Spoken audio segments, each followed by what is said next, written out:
Everything Everywhere All at Once. Everything Everywhere All at Once is a 2022 American absurdist comedy drama film written and directed by Daniel Kwan and Daniel Skynyrd, collectively known as the Daniels, who produced it with Anthony and Joe Russo and Jonathan Wong. Michelle Yeoh stars as Evelyn Kwan Wong, a Chinese-American immigrant who, while being audited by the IRS, discovers that she must connect with parallel universe versions of herself to prevent a powerful being from destroying the multiverse. The film also stars Stephanie Su, Kuhui Kwan, Jamie Lee Curtis, Jenny Slate, Harry Shum Jr., and James Hong in supporting roles. Kwan and Skynyrd began work on the project in 2010, and its production was announced in 2018. Principal photography ran from January to March 2020. The soundtrack features compositions by Sun Lux, including collaborations with Mitski, David Byrne, Andre 3000, John Hampson, and Randy Newman. Everything Everywhere All at Once premiered at South by Southwest on March 11, 2022, and began a limited theatrical release in the United States on March 25, 2022, before a wide release by Manhattan-based A24 on April 8. The film received critical acclaim for its originality, screenplay, direction, acting particularly of Yeoh, Su, Kwan, and Curtis, visual effects, costume design, action sequences, musical score, and editing. Its portrayal of philosophical concepts such as existentialism, nihilism, and absurdism, as well as its approach to themes such as neurodivergence, depression, generational trauma, and Asian American identity, have been widely analyzed. The New York Times called the film a swirl of genre anarchy with elements of surreal comedy, science fiction, fantasy, martial arts films, and animation.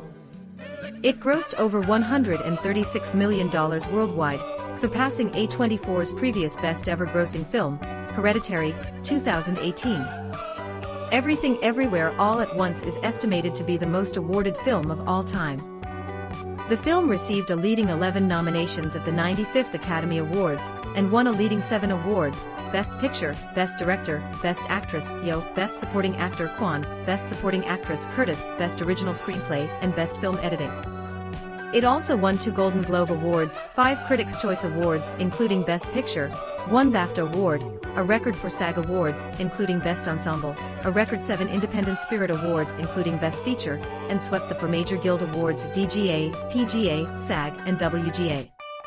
Evelyn Kwan Wong is a middle-aged Chinese-American immigrant who runs a laundromat with her husband, Waymond. 2 decades earlier, they eloped to the United States and had a daughter, Joy.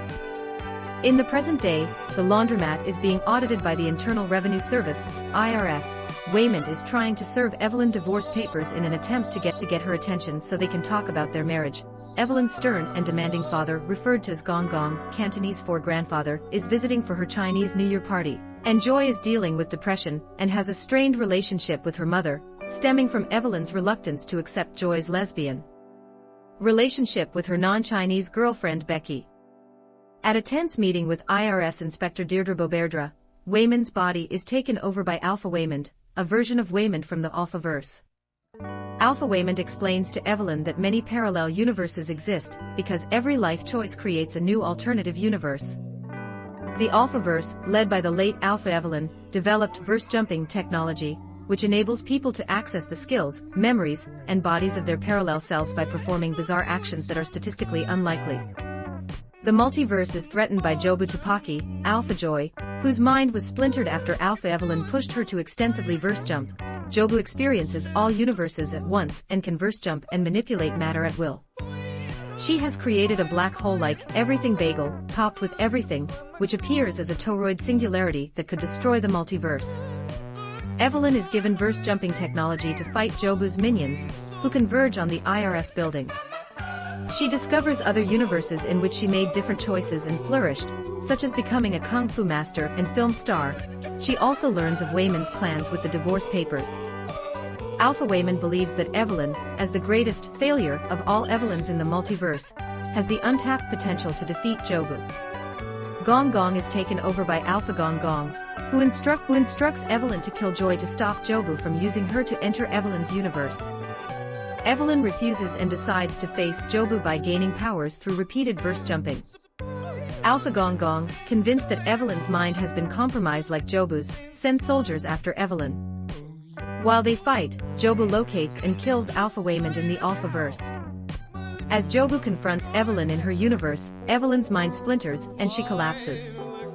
Evelyn uncontrollably verse jumps alongside Jobu across bizarre and diverse universes.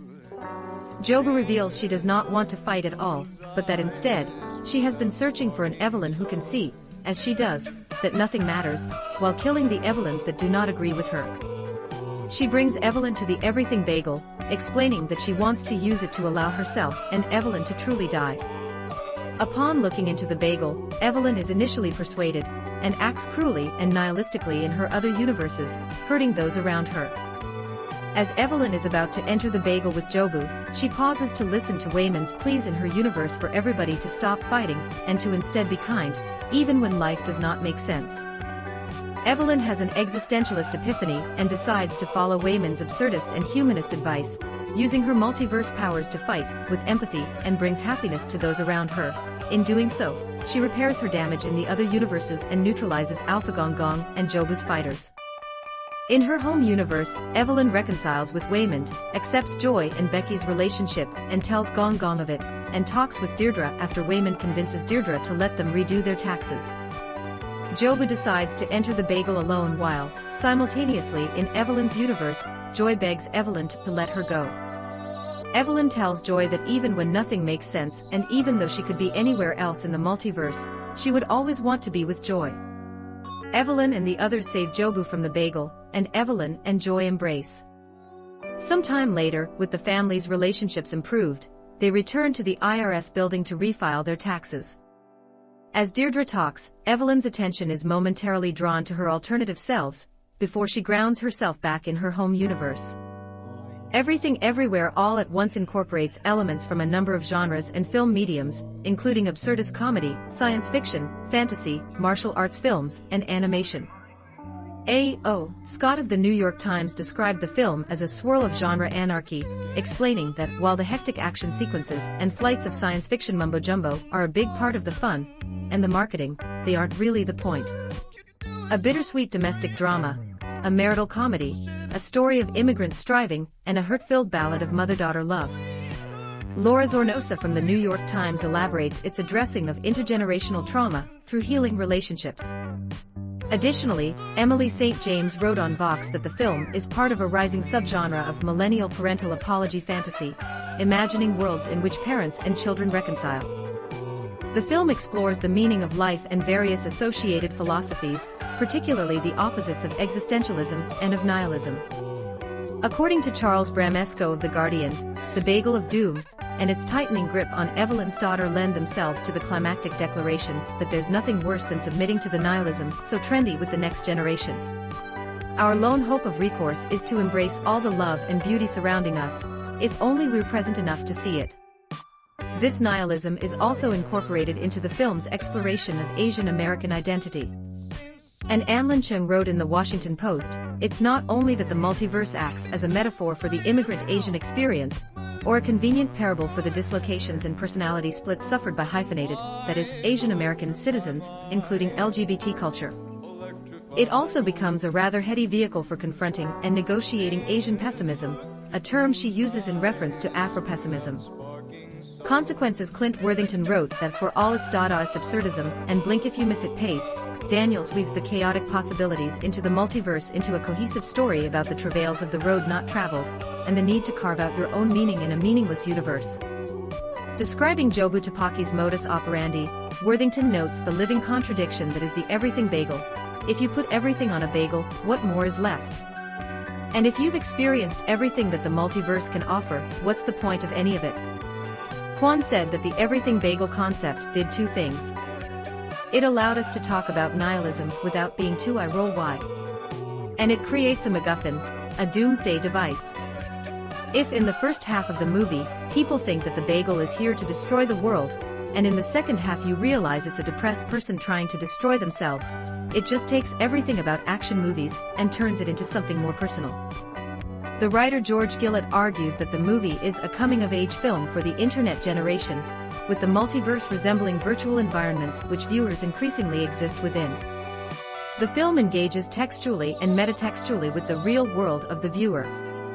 Critics have noted that one version of Evelyn, a famous martial arts movie star, is a portrayal of Yo, that Ke Kwan's experience as a stunt coordinator is used diegetically in Wayman's fight scenes, and that James Hong's transformation into a more sinister, English-fluent, Machiavellian strategist parallels his character Lo Pan in Big Trouble in Little China, 1986.